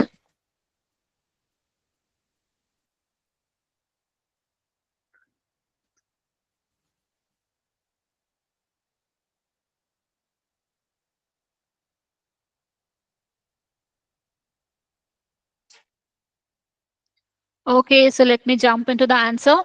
Here it says neither party shall be liable. Okay, so here we have an answer. Let me read that. Neither party shall be liable for failure in performing this agreement which is beyond the control of either party. Yes, this is very simple, sober, and Very good. Neither party shall be liable for failure to perform its obligation under this agreement due to the events beyond its reasonable control, including but not limited to act of God, war, terrorism, strikes, or government restrictions. Okay, so here one more answer. In the event of any unforeseen circumstances such as natural disaster or similar occurrence that renders the performance of this agreement impossible or impractical, the parties shall be relieved from their obligations under this agreement. Yes, even that is also correct. In the event of any natural disaster or some event which is not in the control of any party, like war, the either parties may not be held liable for their obligation. Yes, that is very correct. All of the answers are correct, but I would like to add here, including but not limited to, one word in all the drafts, so that we have the scope little vaster, and also the interpretation is little more better. So this is how the reframing of all other things are done. And yes, so we are here at the fag end, and here I would like to tell before I go for the Q&A round. So here we are from this month, like from the next month, November 15th, we'll be launching a course on contract drafting, very exclusively on contract drafting. And if anyone is interested, please do let me know. This will be a 3-month professional course we'll be having, and we'll be starting our first batch from November 15, 2024. And also we are still framing the syllabus, to be very honestly. And I would honestly know if you have any inputs, or if you have any expectations from this course, that we can add these syllabus, we can add this context, or you can make it that way, so that we can make it more student friendly and also get the input from the people who need it the most. So we are open for suggestions. Please do let us know via WhatsApp at this number, all the suggestions that you have, all the inputs that you have, or any ideas for the syllabus. And yes, we are planning to finalize the syllabus, everything by November 1st, so that we can make the course registration live on website on November 1st and start up with the classes from November 15th. Again, the classes will be both live as well as recorded session, so that people will not be able to people who are not able to attend live will be able to attend the recorded sessions and get their questions clarified and whatnot. Yes, so I open this window for all the inputs, for all the suggestions that you can have, that you can provide us for this particular course that we are having. And yes, so here we wind up this particular workshop on mastering legal English and contract drafting. And as I said, this session majorly focused on the contract legal English part, so that we can have a better understanding or the better picture of the same. And yes, I hope I have answered all the questions that are in the comment box. If you have any questions, any concerns, except Shell and Will, please do let me know. Yeah, Aishwarya has a hands up. Yes, Aishwarya. Ma'am, the timings of the new course, is it in the evening Yeah, for it will working be. professionals? Yeah. It will be in the evenings. For sure, it will be in the evening. And also the class which you took today, it's like a vast subject, and Very drafting it in true. a small manner is really a difficult thing, but you have nailed it, ma'am. Thank you. Thank you, Aishwarya. Thank you so much.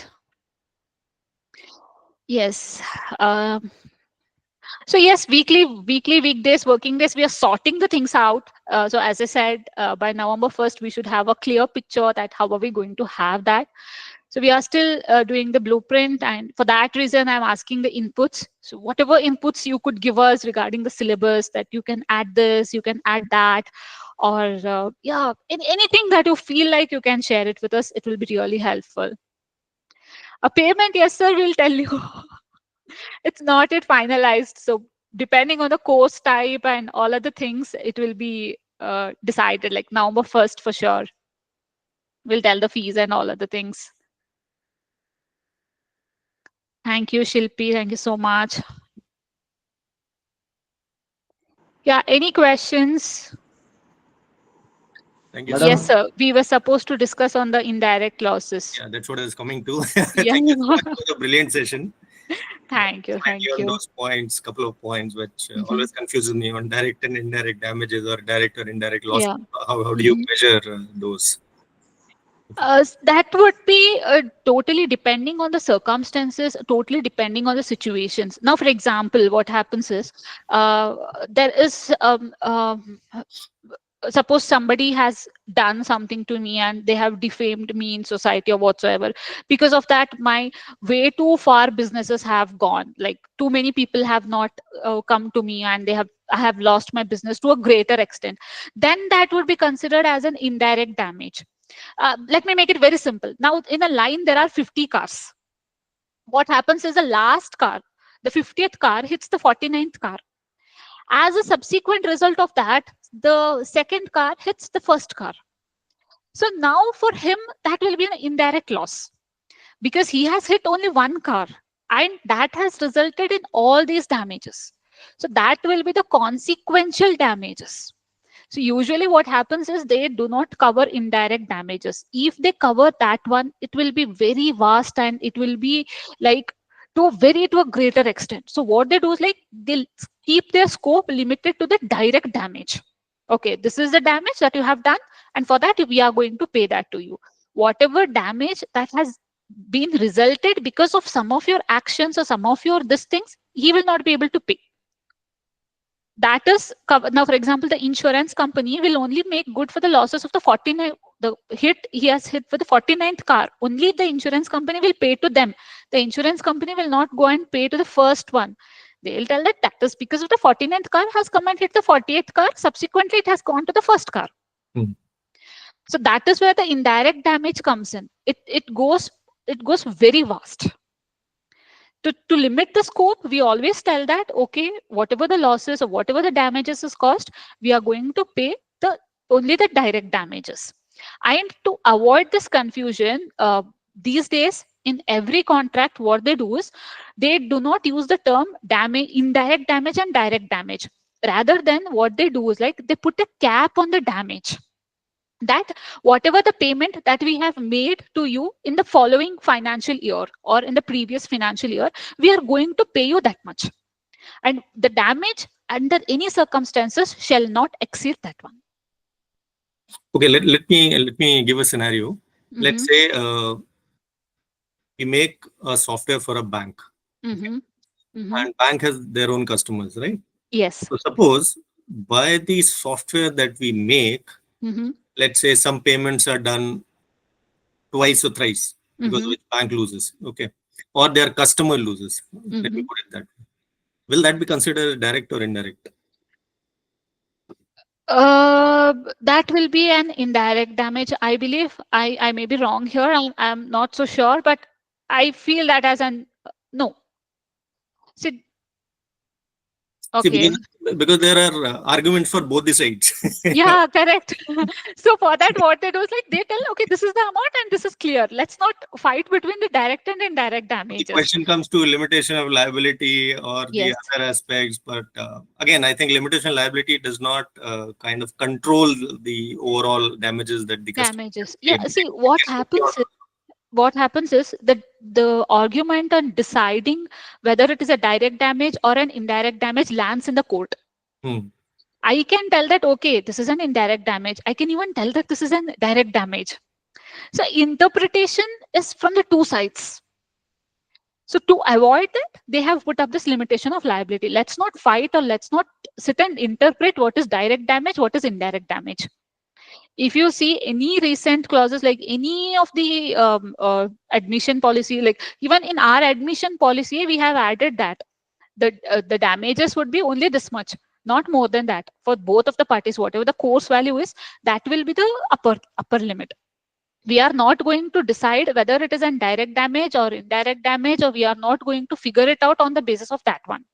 But even if you have defined the limit for limitation of liability, the client, let me put it that way, does he still have the right to go to the court and claim damages more than the LOL? No, they are bound by the LOL. Like we have agreed to the contract that we are going to give this one. Like if the contract language says that they can go to the court and they can do that, then it is their discretion. Again, the language of the contract matters here, how they have limited it up, and also what is the other remedies that is their purely contextual thing here. And yeah, that's how the scope of interpretation is there. And always courts are always there for the interpretation of the contracts, and that's a different case. Although I think indemnification does not fall under LOL, right? Indemnification no, will be different. That's completely different. indemnification is a different thing. Hmm. That's a altogether different concept. I think these are big subjects. Yeah, very big, very big. Yeah, that's why I said indemnification is a favorite clause of the interviewers. I think They these ask the these are some of the questions. clauses we should include in that contract. Yeah, sure, will do. Yeah, Ma'am, I am having one query. okay. Yeah. Mostly there is a clause called consequential damages, that is Mhm. indirect damages. Mhm. In that, most of the cases it is mentioned that in no event either party should not be liable to each other party for consequential damages Mhm. due to loss of business or loss of data. But this exclusion shall not apply to the right of the purchaser to recover the LD, Mhm. liquidated damages. What do you mean by that last sentence? That means that they can claim damage, like they can claim direct damages. See, liquidated Okay, damages they are do the not damages have the that, rights to indirect to claim the indirect yes, damages, but they can claim LD, yes, liquidated liquidated damages. damages. And this Yes, is also included sometimes in limitation of liability also. correct, So in correct. that case, limitation of liability does not include this liquidated damages, you are saying, in that No, case. see, there is no hard and fast rule that it should not include. But as As per clause, I am saying.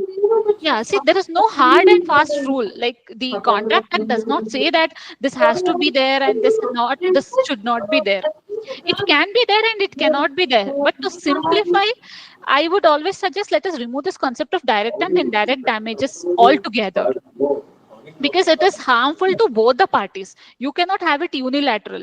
If you have it unilateral and if it lands in the court, they will immediately strike that off. It will be like the severability clause will be invoked, and they will tell that this is a unilateral contract and we cannot go with this one. This is violating his natural rights. Okay. Yeah, so that would happen. So always ensure that your contracts, whatever the clauses are mutual. If it is unilateral, then if it goes to the court, then the court will not accept any kind of unilateral things. When always in the contract, it has to be mutual, that both the parties should be having equal rights and equal duties. But in sometimes in limitation of liability, it is also mentioned that the liability, aggregate liability of the supplier is 100% of contract value, provided this should not include liquidated damages. Then it also means that if in case of any damages, Mhm. Buyer can claim 100% of the contract value, but it does not include the liquidated damages. See, you can add that thing in a contract, but if it lands to the court, it will not survive. It will not. Yeah, it will not survive. You can add in the contract. It is not an illegal part. Okay, but if something happens, God forbid, something happens, if it goes to the court, then the court will tell that it is against the principles of natural justice. It is not making the contract a valid contract. Okay. Yeah. Okay. Thank you. Thanks. Thank you. Yes, there was one more person. I think it's Hemant. And Shanmugam sir also had some questions. He was about to tell something.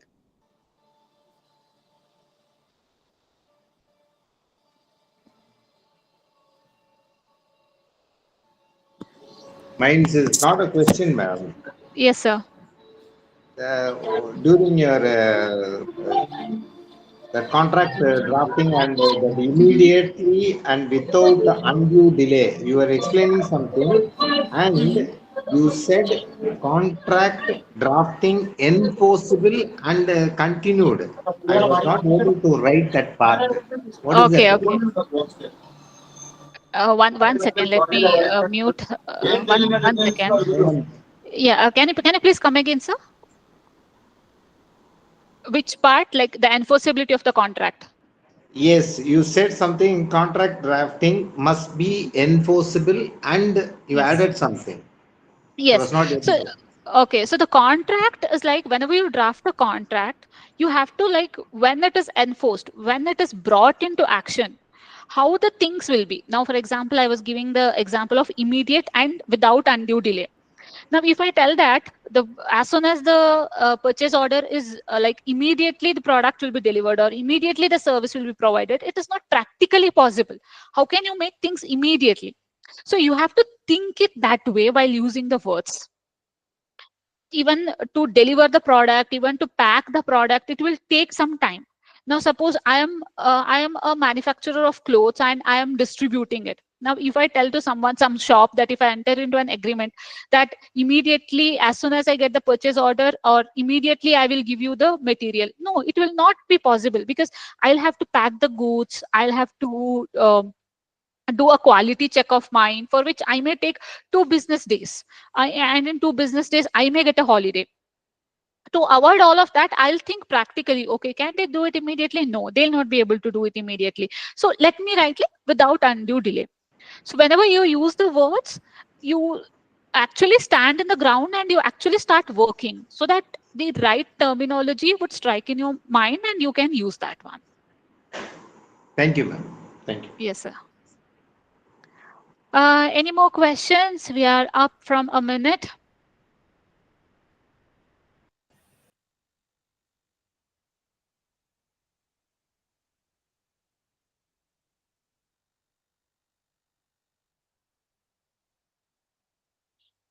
I think there are no more questions. Thank you everyone for attending and spending your weekend with us, Saturday night. Thank you, ma'am. Thank you everyone, and I hope this session was informative. And yes, we'll meet in our upcoming sessions. And thank you so much for being the most interactive audience. Thank you for all the answers, all the attempts that you have done. Thank you so much. Very much appreciated, everyone. And yes, we'll meet in our upcoming session. And do let me know, do provide your inputs for the courses that we are planning to launch on November 1st. And I'll be, yeah, Smita, was that by mistake or? Okay. That was by mistake, ma'am. Okay, no problem. Yeah. Yes, and happy Deepavali, everyone who are celebrating, and happy holidays. Thank you. This is Uh, Thank you. And please do provide inputs. I'll be looking forward for all of these things.